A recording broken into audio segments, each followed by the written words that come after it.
Ladies and gentlemen, welcome to the Tesla Model 3 Highland, or whatever it's called. Basically, the facelift Tesla Model 3. I think Highland must have been the code name used internally, or whatever it was.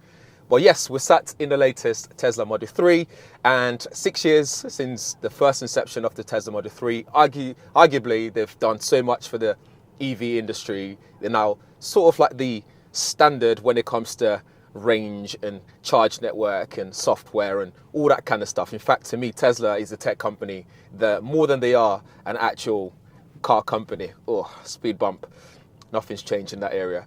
So let's talk about the design and what's changed around the car. And the reason why we're starting this with me sat in the car driving, for example, is the fact that it's raining today and it's very grey outside as well. So which makes things a little bit awkward to actually get anything done in the rain. So do forgive me in that area. So, but we're still going to talk through the walk around. We're still going to show you outside of the car, see what it's all about. So let's start with the design. So for example, what's changed? We look at the front of the car. So the headlights have changed as well. So in terms of how slim they are, so they're slimmer. They've pushed them up to make it look a bit smarter. So it looks a bit more grown up, looks better in my opinion when it comes to actual car experience and what it looks like itself. I'm just going to put the fog lights on because before we know it, I won't be able to see where I'm going. Sorry, the air conditioning on to clear the foggy windows. So yeah, they've changed the headlight to make it slimmer. The headlights are also adaptive as well for the first time in a Tesla. So those who are used to seeing that in like the Audis and stuff like that, so we now get those adaptive headlights, which means you won't be blinding everyone once you're driving on the motorway or anything like that. So we get a better experience in that sense. Let me just press this. It's still not clearing up. All right, we're defogging it out. That's better. Okay, so carrying on. So they've also moved that air intake slats that we normally have on the front. They've removed that, so we now rely solely on that front.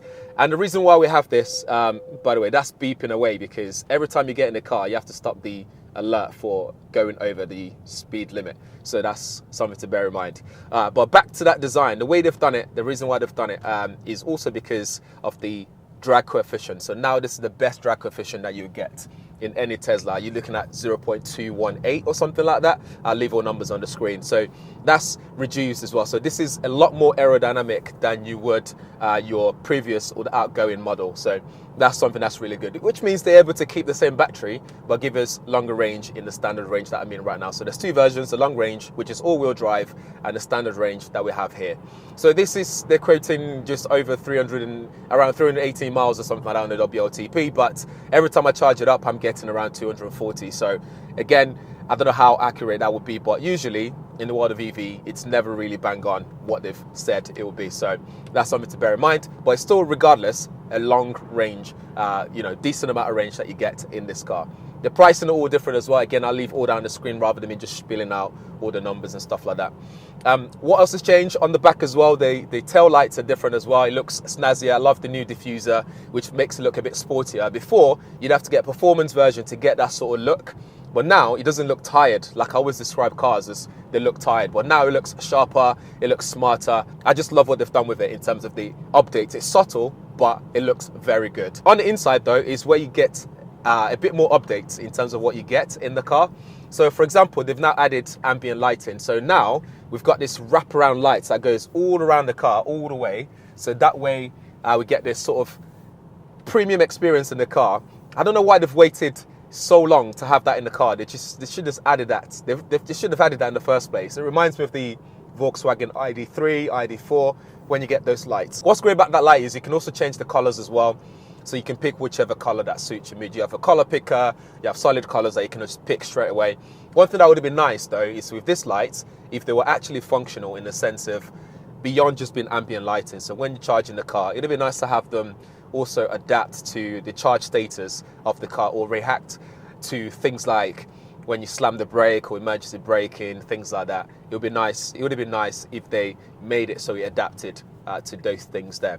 We also have improved speaker system. So if you get the long range version, you're looking at 17 speakers now. The standard range will give you 9 speakers in the car. So the sound system sounds better. You get a better subwoofer as well. So anyway, I've never had an issue with the sound system in any Tesla to date. So the sound system for me always sounds decent. So that's really good. And you can also modify the sound system settings on here. Speaking of everywhere else in the car, you have on the back, you have the USB-C charging ports. That's there before. That's still the same. You got some at the front as well. We have the wireless charging mats, which are also quite fast, faster than the usual. The USB-C ports can also charge your laptop. I think they're like 65 watts, so they're pretty fast in comparison to the competitors on the market today.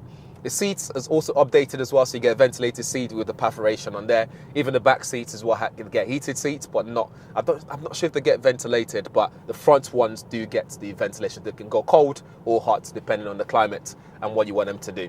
And they're a lot more comfortable. I think the side bolsters are better. It just feels a lot more cocooned in here, which is really good. They've updated those little areas that just makes your driving experience a lot more comfortable in the car. One thing I wanted to point out though, actually on the outside before I come back, is the boot space is also improved as well. Again, numbers will be on the screen. So we still get a decent amount of boot space. You can store your luggages. The opening is still pretty much the same. So again, when you have bigger stuff to put in from IKEA, you might struggle a bit there, but it's still big enough to store your luggages if you're going to take this to the airport for your travel and your journey and stuff like that.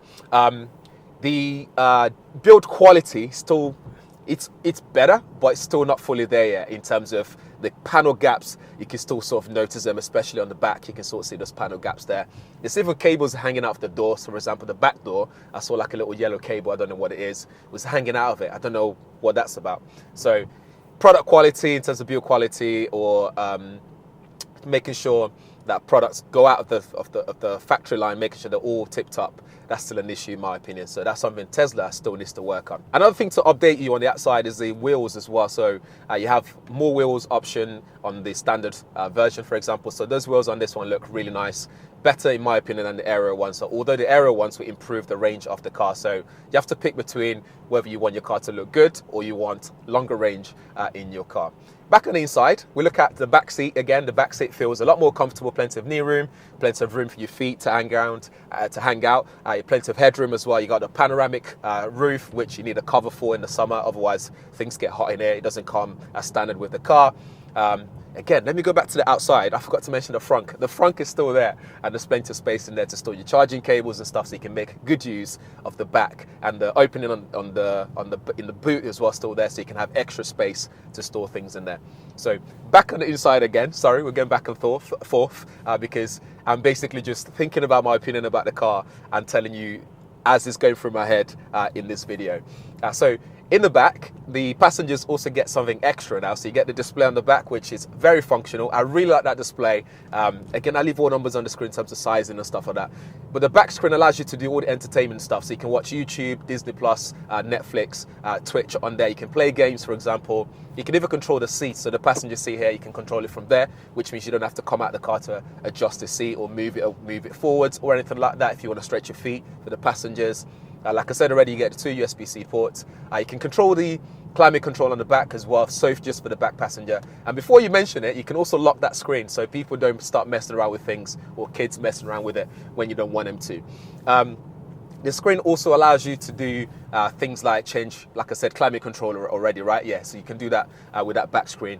But one thing that's really cool is you can connect your Bluetooth headset to that seat. So if you're sat at the back, you'll be able to isolate the sound that's coming from the back, from the entertainment screen, just for the back passenger, which is pretty cool. Moving on to the front, we still have plenty of space, so loads of like cubby holes to store things, cup holders, plenty of space to store cables and whatever you want to store. Glove compartment still controlled by the main screen here, the 15.4-inch display. So space is not an issue. So as well as still keeping that space intact, we'll get that new experience of the wraparound lighting that we have here, which looks fantastic. And then on the screen, you can control things like your settings. But one thing that's also changed is they've removed the stalks. So now you have to control things like indicator on the steering itself, which it's taking me longer to get used to because I don't like the fact that they've put both on the left side. It would have been nice to put left on the left, right on the right, for example, because when you go on the motorway, when you go on roundabouts, this is when you start to notice where this actually matters, because you're turning and then you're having to think about where the buttons are, which can be quite annoying at times. And that aside though, I think the steering is a bit more refined. They've taken away that T logo, so it's now fully written typography of Tesla. Same on the boot as well. You notice that they removed that T logo. It's now fully written out as Tesla, which I think actually looks modern. I think it looks nicer. And someone mentioned that they prefer the T on the center. And I don't know if I prefer it. I think the more I sit in the car, the more I prefer this written out letter. And it's not distracting because before we have that chrome T logo, which sometimes can be distracting, you know. So that's something that they've changed there as well. So again, look, I have to think about where the indicator is. It's kind of annoying. I'm not a big fan of that. There's no head-up display still. There's no instrument cluster still. So you have to still look at the main screen for your speedometer and all that stuff. A couple of things I've been using on here is that auto steer stuff. Auto steer, I've had to turn it off because for me, sometimes it works very well, sometimes it doesn't. And sometimes, you know, for those who don't know, it just means it can steer for you, for example, at roundabouts. It can change lanes for you. I'm thinking about roundabouts. I'm going through that roundabout, sorry. But yeah, so if you're on the motorway, for example, and you indicate when it's safe to do so, it can actually change lanes for you, which I think is pretty smart and it's really cool. But one thing to bear in mind is Tesla also put something in place so that you can't abuse it. So if you abuse it, I think about 4 times or 5 times or something like that, it blocks it, it stops it from working, and then you have to start again and all that kind of stuff. So that's pretty interesting that they've included that for safety purposes, which is actually quite reassuring if you ask me. But other than that, you get other settings in there, like we've got this new feature, which means when you park up, you can also automatically shift your gear as well to forward or backwards, depending on what your car's orientation. So if you're facing forwards, it already knows that you're going to be moving forwards as long as there's nothing in front of you. So if there's a wall in front of you, you won't get forwards. It'll put it into reverse automatically. But I don't fully trust it, so I don't use it. So I turn it off completely because it's still all in beta. So that's something to also bear in mind, because all this beta stuff just means that they're not fully there. It's still going through testing. So I don't fully trust it because I don't know who's going to be responsible should anything go wrong. Would it be an insurance company? Would it be Tesla? Would it be me? I have no clue. So, but it's refined in terms of just the way it looks inside of the car. The display here is still one of the best displays in any car. You got, you know, gaming's on there. You got Netflix and all that stuff, YouTube. You got all the entertainment there for when you're charging your car. So you can do that here, which is really good. There's still not Apple CarPlay or Android Auto, unfortunately, which is annoying sometimes because I prefer to use Waze for mapping, and there's no Waze on here. So when it comes to things like speed cameras and stuff like that, there's no hiding. There's no hiding at all. But yeah, that chime for the going over the speed limit thing is very annoying, that you have to keep turning it on and off. I'm coming off here. It's so annoying that you still have to keep turning it on and off every time you get in the car. So it doesn't save that settings, doesn't store it the same way that it stores things like your seat settings and steering settings and stuff like that. So it doesn't do anything like that. I'm just going to pull over for a minute and talk about the driving, because I feel like this is probably the shortest part of this video, because the driving experience is pretty much still very similar to what we have already. Although you do get a quieter cabin. I'm just going to turn off the AC as well.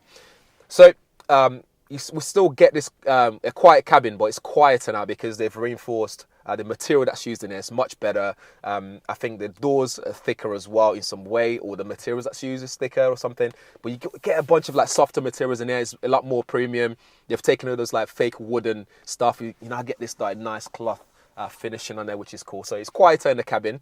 The only times you can't get away from that is when you get on the M1, for example, going to London, coming from the north, and the road's quite rough, so you still get to hear the whole thing. Another issue that I have with this though is the wipers are still not there, because it's not as sensitive as it should be. Sometimes it works, sometimes it doesn't work as it should be, so you still have to activate it yourself a lot of the time. There's also a button on the steering besides the camera button and the voice command button and stuff. There's a little one on here for your cruise control stuff that doesn't actually act as a button. It just lights up to let you know when it's activated or not. I don't know if by software they can change that in the future, but it's just there so you can know when it's activated or not. Things like you used to do with the stalk, like activating your cruise control and stuff like that, is now on that scroll wheel, so you have to sort of press it once or double tap for auto steer. Press one for just the standard cruise control mode. So that's all there. But I think safety-wise, you get a bunch of stuff on here, which it's not new. It's already stuff that's there before, like lane departure warning, obstacle aware acceleration, and all that kind of stuff. I love the green traffic light chime. That's something I love about Teslas in general, because Yeah, but if you take your eyes off the road, for example, for whatever reason, it will let you know when it's time to move again because it's gone green, which is cool. On that auto steer as well, you can also notice when the light is going red.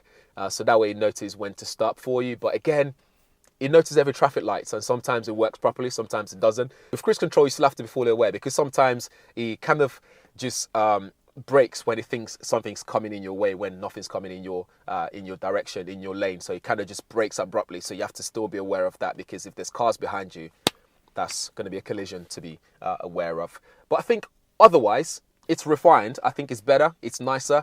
I think they've done better in terms of the looks of the car. I think it looks sharper now and looks grown up as well. For the driving experience, for me, I think the suspensions are still quite stiff. So when you're driving in this, it's quite stiff on the motorway. It's stiff on when you're going over speed bumps. You feel everything. So that's something to bear in mind. And I think that the seats could be a lot more comfortable as well when it comes to this seat here, because after a while it starts to hurt my back. No matter how much adjustment I do to the lumbar support, it still hurts my back after a long drives. So that's, again, something that I wish they improved on in terms of the comfortability. But driving experience is still very nimble. You can chuck this in anywhere you want. Although this is rear-wheel drive only, so you start to feel the effect of rear-wheel drive only when it comes to, going around bends and stuff like that. So you feel the back almost feeling a bit unsafe, but it's safe. But yeah, and when it comes to motorway as well, it's windy at the moment in London, and you feel the steering just doing this. You feel the car a bit of a Bambi on ice sort of situation because there's so much wind pushing against it.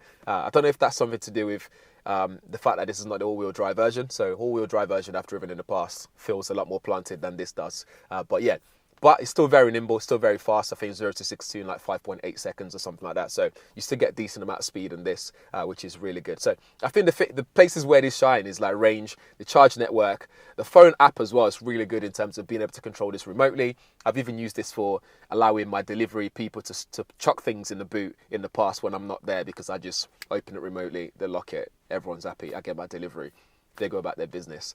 So that's really good as well. So it does a lot of things very well, but there's still some areas that needs improvements to make this a really, to reach its full potential of what this could potentially be. But it's still reasonably priced. I'll leave, again, price on the screen, and it's great, again, for people that want to buy this for business in terms of like tax savings and stuff like that. So that's all the things to bear in mind in terms of the economy and actually day-to-day and using this. So yeah.